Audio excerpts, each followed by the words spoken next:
would say personally, my advice to other couples is to know one another and know if you can work with each other, because it's true meaning that men are from Venus, women are from Mars. We think two different ways.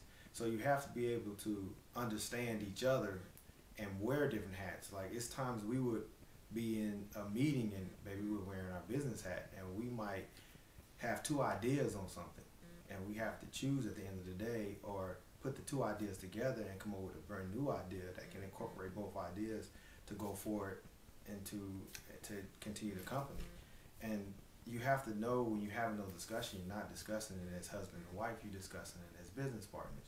So that's a business partner discussion. Then once it's done, now you're husband and wife, and that discussion is set. Essentially, he's saying know when to change hats. Please know when to change hats. I think that's it, because sometimes he's like, work as you know, husband and wife. Yeah, sometimes he'll come at me and he'll say certain things, and he's like, I'm talking to you as a business partner now. I'm like, oh, here we go. So, you know, you got to do it now. And I'm like, put the husband back, you know, put the hat back on as a husband. And he's like, no, I got to put the business hat on. So I think just knowing when to change hats. And sometimes some married people can't work together, because sometimes that will destroy relationships, because, you know, you have two totally different work ethics. And so I think that you have to be on common ground with your work ethic as well. Definitely. Yeah. Communication is key. Communication, down to the bottom, communication. Please, they just have to communicate with each other at all times. Yes. And even to the point, I know we over communicate. I'll say, well, I'm wearing a business hat right now. I need to talk to you. I need a quick meeting. It could be like 8 o'clock at night. We're always together though, so it's 8 like 8 o'clock at night. We're not at work. I'm like, but I need this right now so I can move you know to the I'm not next like thing. that. I'm not like that. So I conduct business all day. It could be 2 o'clock in the morning. Yeah, but sometimes she'd be like, okay, but I have to sit her down. She's so hyper. She's all over the place. I need you to sit down, and we need to talk about this right now. She's like, okay. So you have to know. You have to be able to switch back and forth. I would say that's communication. Network as much as possible. Definitely. And equip yourself with the necessary tools to succeed in your field, because who you know is great, and they can get you in the door, but what you know keeps you there. Definitely. And I've met a lot of people that they've known a lot of influential people, and they get in the door and then they don't deliver, or they can't deliver because they don't have the knowledge. So I would say definitely equip yourself first, and don't go in, you know, with little information, acting like you know what you're doing, and then get in there and they're like, they really don't know, because you've blown it now. Right. So I'd say before you take that meeting, come well prepared, and just equip yourself with all the tools, and then after you have all the tools, network. And always under promise and over deliver. Yeah, you keep a absolutely. lot of happy clients if you under promise and over deliver. That's everything that you do.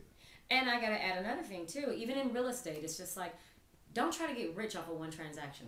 You have that a lot, and a lot of people will try to take advantage of people because they're trying to get rich off of one transaction, but the longevity is what matters. And I think that if you build relationships, that will keep you steady. And you know, they'll tell someone else that they're pleased with your work, and then they'll tell someone else that they're pleased with your work, opposed to, oh, I'm going to close this deal and I'm done with them.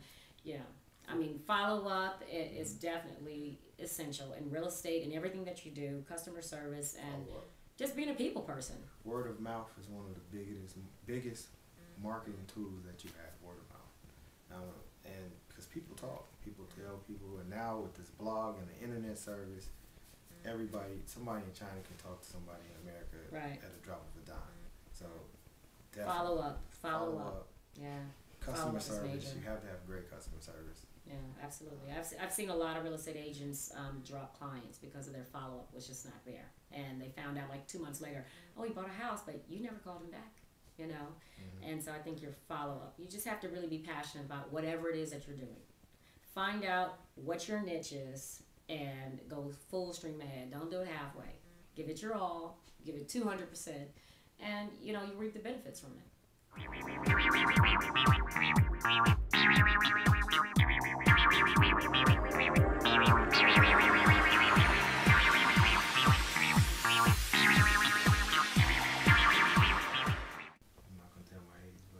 You don't tell your age, but yeah, because then it kind of tells my age. Well, they call me a cougar. I'm a little older than he is, so so I'm a little older.